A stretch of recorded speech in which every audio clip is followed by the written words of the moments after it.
our Prophet sallallahu alaihi wasallam in his darkest times, right, had this incredible supporter in Khadijah radiallahu anha, right? So for our members of the Muslim community who are new Muslims or Muslims who are unable to find that support in an individual who's just going to be them through thick and thin, what are your recommendations in helping them find that support? Like, how do they get started in finding someone as incredible to them as Khadijah radiallahu anha was to our Prophet sallallahu alaihi wasallam? Fadal Sayyid Habibna, this is your session. We'll listen to you attentively. MashaAllah.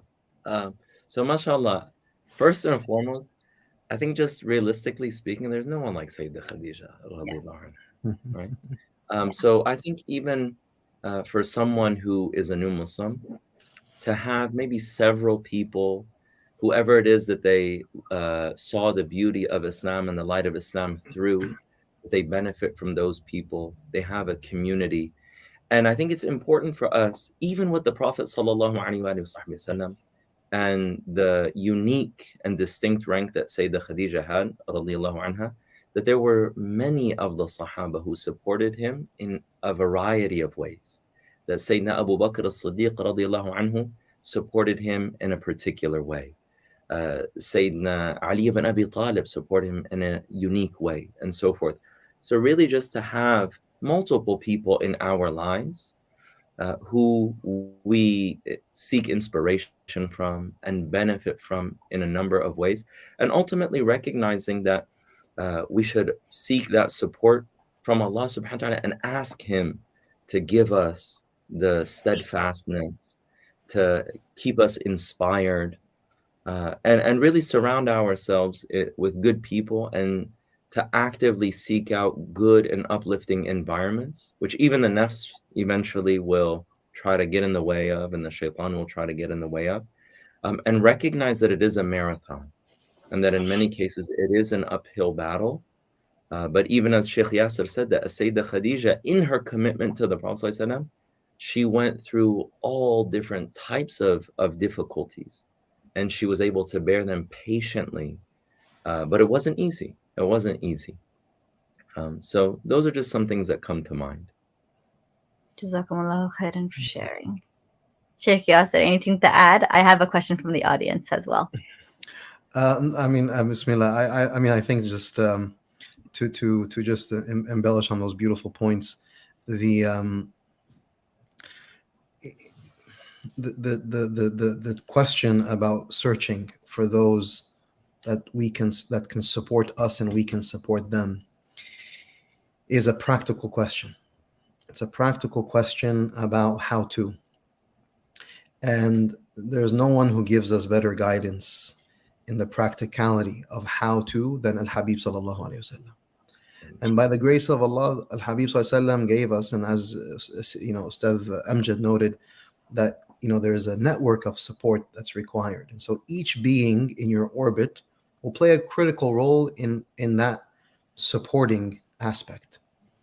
And so when it comes to a spouse, it is one of a cadre, right? Not everything, because very often what happens is we put everything into, we need our spouse then to become our mother, our father, our sibling, our cousin, our best friend. And it's a very tall order that is remarkably unrealistic.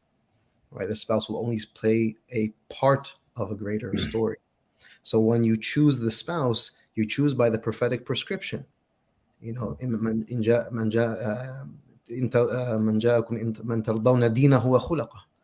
one who comes to you and you are pleased with their deen and their khuluq and their character.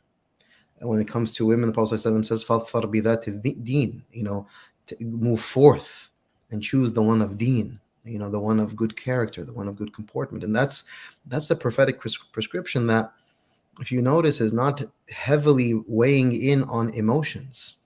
Because very often we're pushing very qualified suitors away for considerations that may not be the primary consideration. So we have to be practical about what did the Prophet tell me that I should be looking for in people.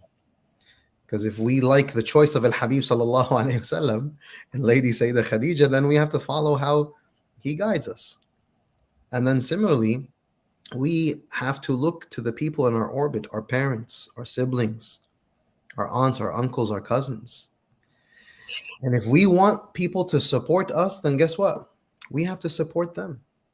We have to serve them. Very often, we because of the nature of our modern era, we become very entitled. We assume people should just be doing for us because we want, and then we have a problem with people around us. Like, how come people aren't calling me? How come people aren't giving? How come people aren't serving? Mm. Well, what am I doing for people?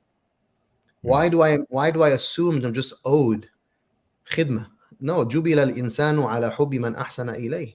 That we are naturally predisposed to love the one that is muhsin ilayya, that is caring and giving and kind to me. So a big question of this support is the mutuality of it. How much am I giving to then truly be deserving of receiving? Wallahu a'lam.